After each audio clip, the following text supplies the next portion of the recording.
One more important point on the 14th Amendment, it basically says that anyone born in the U.S. is entitled to equal protection under the law.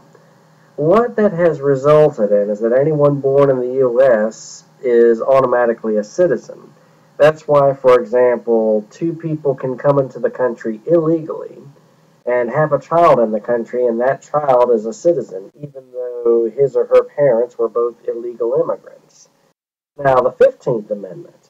The 15th Amendment gave voting rights regardless of race. It says that the right to vote should not be infringed based on race, creed, or color. But I want you to notice it doesn't say sex or gender. What that meant is that black males could vote, but there was no guarantee that women of any color could vote. Women had to wait until the 19th Amendment to be guaranteed the right to vote nationally. Before the 19th Amendment, it was up to the states, and only New Jersey allowed women to vote. The 16th Amendment allowed income taxes. So ever since the 16th Amendment, the federal government can tax a percentage of our income, but they must be uniform throughout the 50 states.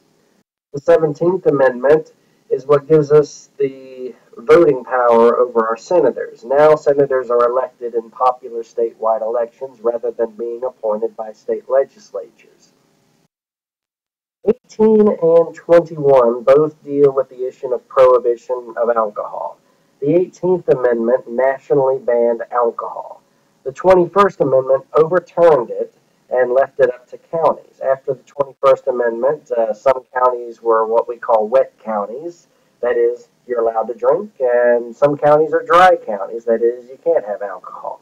There are only a few dry counties left in the U.S. today, but counties still have that authority.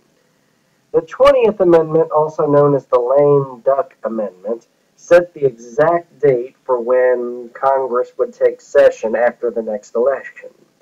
The lame duck period is what we call it when we've elected a new Congress, but the old members of Congress are still sitting in Congress. During that period, they don't have to worry about getting reelected, so that might change the way they pass laws.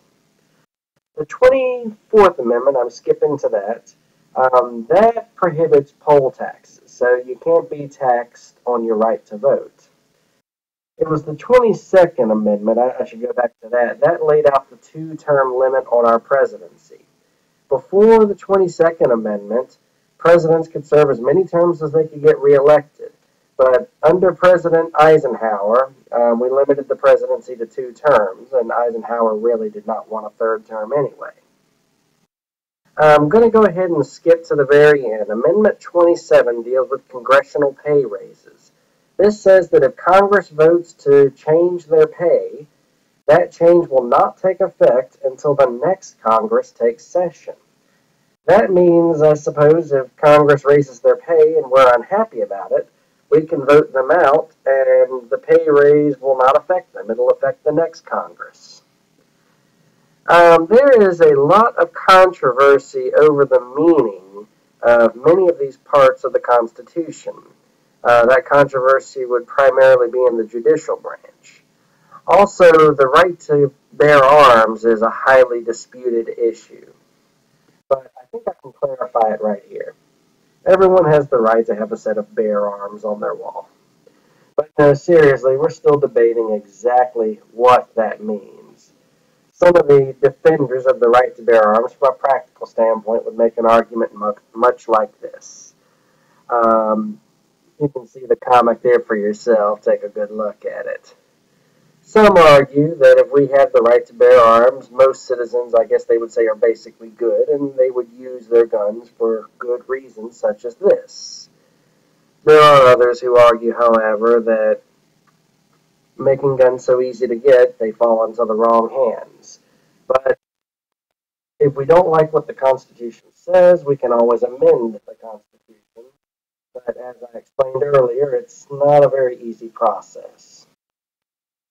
Some final controversies I want to highlight, and I'll save this for the last section.